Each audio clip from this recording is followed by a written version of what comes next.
Troy just updated his Tesla's order backlog, and it looks pretty much the same as in September. The refreshed Model 3 in China is certainly helping, I think. If Tesla creates some really successful ads, I expect the backlog to come back and prices to probably go up at the same time. We have some good news from Tesla Sweden. There's supposed to be picket guards outside of this Tesla service center, but there are none, so the strike team is on strike. There's a pretty important clip that we need to cover from Elon's interview about FSD. The self-driving thing is I've been optimistic about it.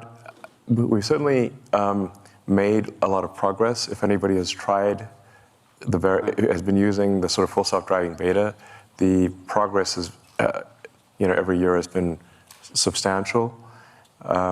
It's really now at the point where in most places, it'll take you from one place to another with no interventions. And the data is unequivocal that that supervised full self-driving is somewhere around 4 times safer, or maybe more, than just a human driving by themselves. So I can certainly see it coming. Actually, really. But do you think it's another 5 or 10 years? I mean, people say. No, definitely not. The good news, based on what Elon just said there, it will definitely not take 5 to 10 years to solve full self-driving. But even if it did, let's say, I still wouldn't really be upset because Tesla would be the first one to solve it anyway. So as long as Tesla is the first one to scale full self-driving with a full vision approach, then it's fine. Second thing is, Elon said that FSD pretty much can take you anywhere with no interventions.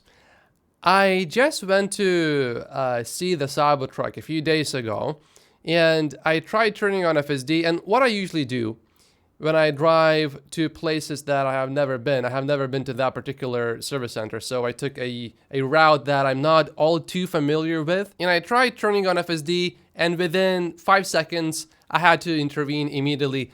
And then I tried to turn it on again, and then I had to intervene immediately. When that happens, I just not turn on FSD for the rest of the trip because I just can't get it to work properly in the beginning. It just gets too annoying. I also had a passenger with me, so yeah, no. Probably you can say that, yeah, maybe in San Francisco, that's not really the case. Or maybe in Austin, because you have so many Tesla engineers in Austin as well. Maybe it's true in these 2 places, but in Vancouver, here in Canada, there are certain routes where I know if I take the car through this route, I will have either 0 intervention or 1 tiny intervention. But if I'm going to a new place that I have never been, pretty much every single time, I do have to intervene multiple times. However, with every major update, I do notice big differences in comfort, and the interventions that I do need to make, they are not really, very, very rarely it's a safety-related intervention. Usually just something silly. This is 12-month global search interest for order Cybertruck, and clearly it is up. And this is for buy Cybertruck. It's up about, let's say, 4 times from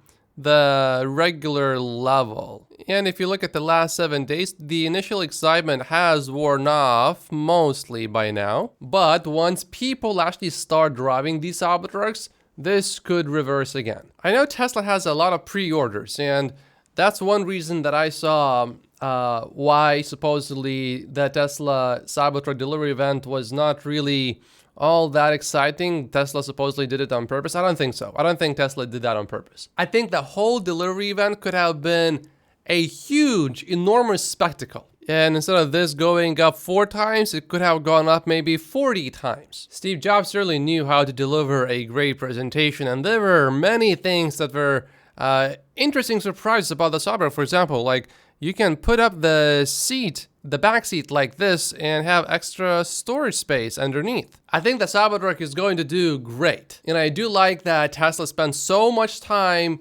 improving the product. That's the most important part. But now that Tesla is actually advertising, it may not be a terrible idea to have someone incredibly good at putting up incredible events and turning events into huge spectacles. For a moment after the delivery event, I was disappointed, but after I watched the reviews, I saw the specs and the range extender and everything, I became more and more excited about the Cybertruck. For example, one thing I didn't know about after the delivery event is that on the steering wheel, supposedly, you now have actual buttons and not just these things that you touch that are not buttons.